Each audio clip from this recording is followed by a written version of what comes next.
morning, everyone. It's Dave and Bo. Bo's already ready to go out to the rose garden. It's been a great week. We've had some good weather, had some rain last weekend, but now we're already into 80-degree weather. I wanted to show you all the really cool fruit that is coming off of this genetic dwarf fruit tree. And this is the first time there has been such a harvest on this one. It's just covered with small peaches. And so then this would be the peach, and then this one would be the nectarine. So I've got one of each. They are genetic dwarfs, so they only get about 6 feet. Not normally known to have like super great quality fruit, but it's great for a container spot and for the small garden. Take a look at all these Cecile Brunner climbing roses that have come into bloom over this past week. Sorry about the sun, but this is just an outstanding. Bo gives her paws of approval. We have some Oxalis brasiliensis here. Ingrid Bergman. This is one of the roses that I lifted this past year. It had just gotten buried over the years, and it's definitely leafing out a lot slower. It's a lot more compact. Definitely some roots had been cut off, so I'm hoping that will come back nice and good for this season. Variegated oregano. A lot of the false heather in the white is looking terrific. That is sterling silver. You can also see that I spent some time out here edging around the rose garden. This is about maybe 4 hours worth of work, which was incredible. It definitely filled up a good portion of the trash barrel. There were just so many leaves and so much debris here. Remember the rose that I brought in from the front, and I believe this is Sunrise Sunset, and I told you it was an absolutely beautiful bloom. So this proves that I'm not lying. It's extremely stunning. We've got Bo down below, and she's blocking a plant I want to show. There we go. This is the dwarf elephantine that I planted over the winter time, and we got a few blooms on it already.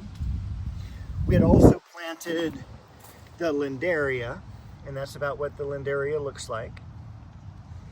We've got the Japanese maple, that is Red Dragon, that has finally leafed out, so I can take a breath.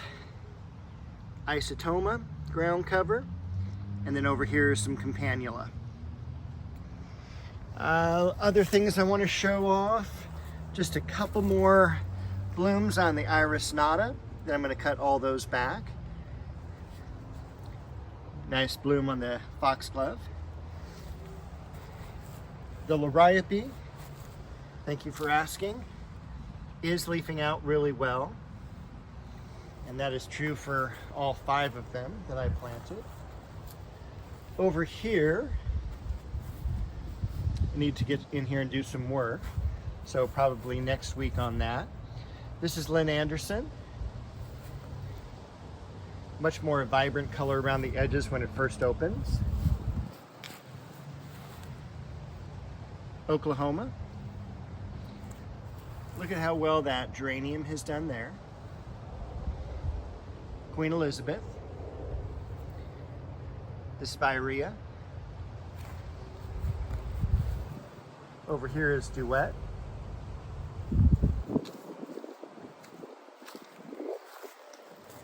Has some great blooms on Garden Party. Does get to be a pretty big flower.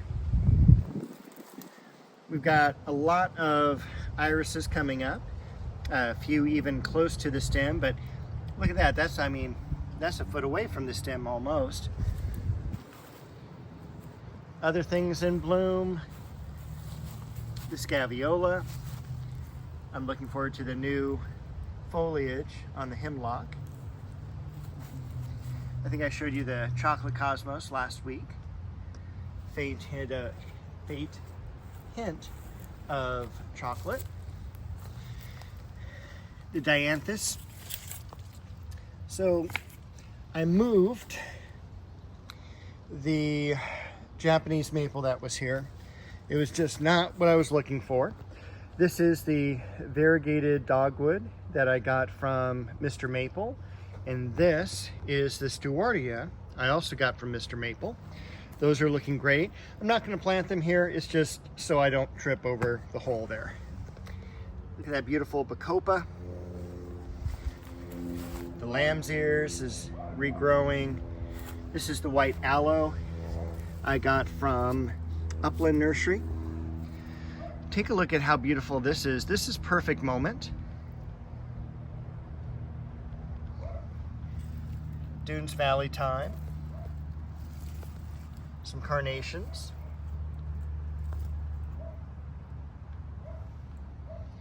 Dwarf conifer. Got a few irises coming, or excuse me, lilies coming up here. This is Rio Samba, excuse me. Centranthus, and that'll be Legend. This one over here is Touch of Class, and there's one that's a little bit more open there. Look at the foxglove though, isn't that cool?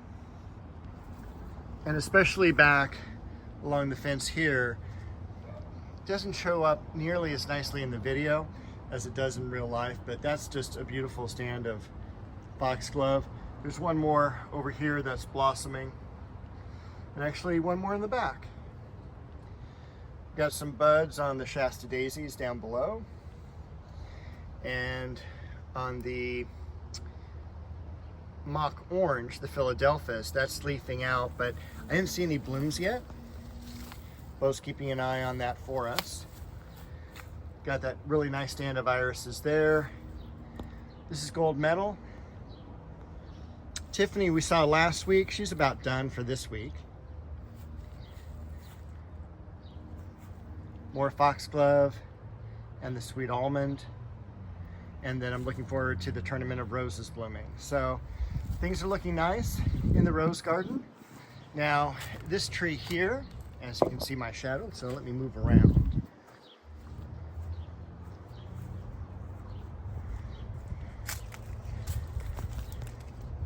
This tree here, this is a plum tree. Does have some blossoms and new leaves out. I was a little worried because it was rather late to leaf out. So again, beautiful arbor with the Cecile Brunner. We've got the dogwood here. This is where I tucked the Japanese maple in. This is a variety called Waterfall. Not sure where that's going to go yet. Maybe over on this side of the yard. And I'm going to focus this down a little bit because it's really, really bright as we walk into the setting sun.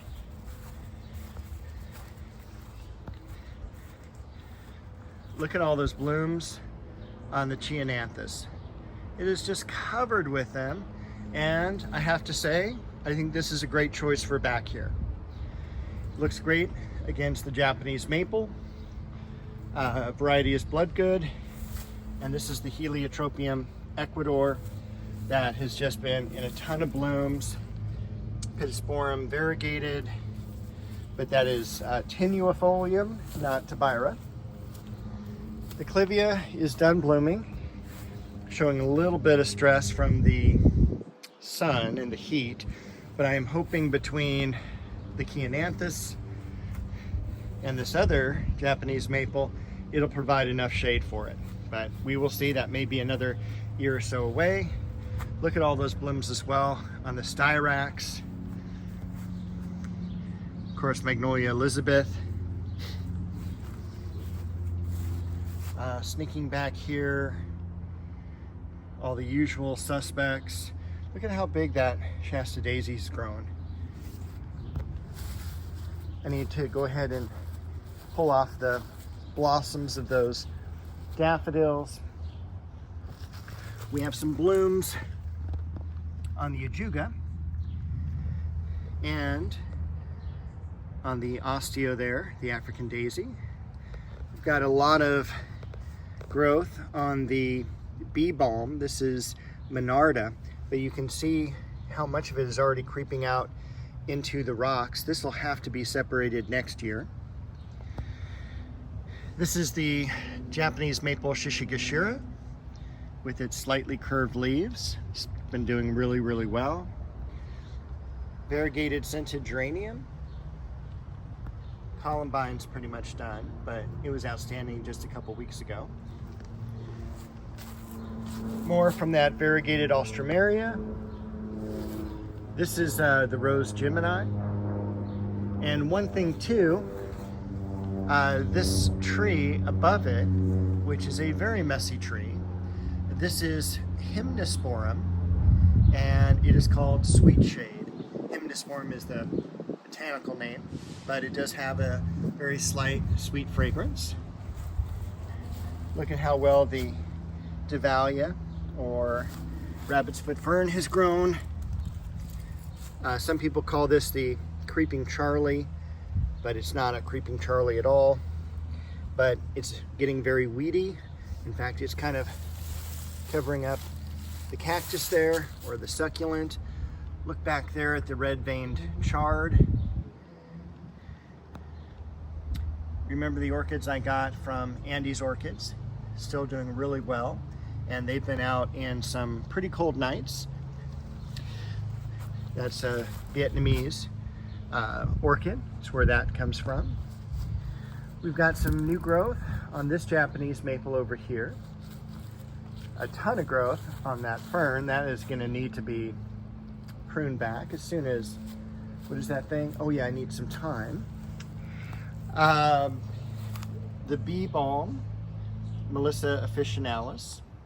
Not bee balm. I always do that. That's Monarda. This is lemon balm. That's the original plant back there. Some daylilies. Crimson bouquet. Very striking red. The geraniums are looking good as well. And once again, just a big patch of weeds. Although I have pruned that, weeded this area and it stayed pretty good. Still a lot of plants back here to deal with. Did get a few vegetable plants because it is the time to put in squash and tomatoes and all of that. Nothing beats, those are some geraniums, nothing beats those kinds of vegetables throughout the summer. So my goal is 4th of July. We've got our first celebrity rose there. Look how beautiful that is. Still, I think one of the best yellows. It always seems like I need to cut this lavender plant back. So I need to do that. What else? Some weeding was done here. We need to prune this back. That's about done blooming.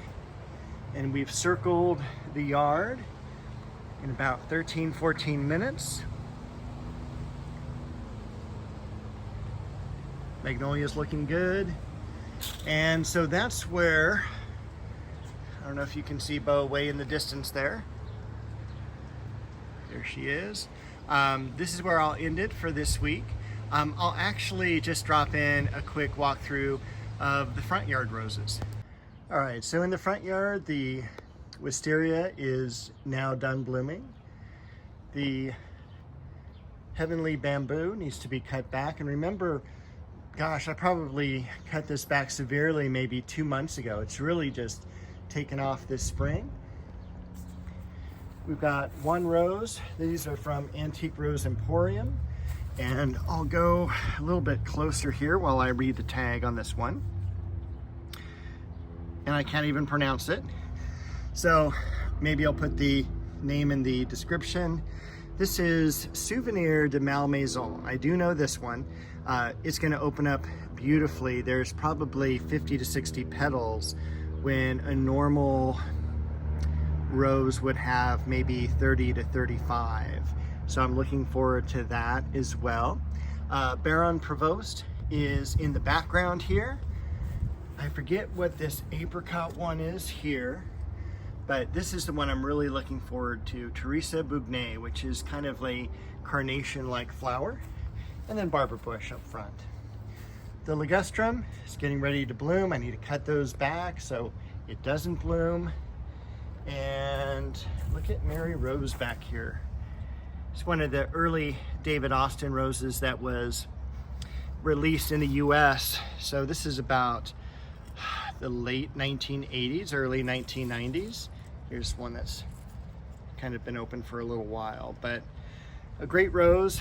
It stays fairly compact, and it has a unique branching habit. It's not at all like how we would normally see a rose like this. This is English Garden. Looks like a regular hybrid tea type of rose. This one here, and I don't know if I could get a good picture, but it's very clumping, or rhizomatous, I guess would be the term. Kind of almost travels a little bit like a bulb, but not really. It's just tough to explain. I should have done a better picture of this during the winter time, but it's a very cool rose. All the others are growing extremely well. This is Sheer Bliss, and these are the iceberg roses. Iceberg is a wonderful rose, very disease resistant, no fragrance really to speak of. Does flower in clusters, and I don't really have a whole lot to say about it. I mean, look at all the blooms, all the buds that are on that rose. And my goal would be to have them kind of all look the same going down the driveway, but I think I've got 11 of them here. So they're looking good, yard's looking good, and I will see you all next week with a new garden video.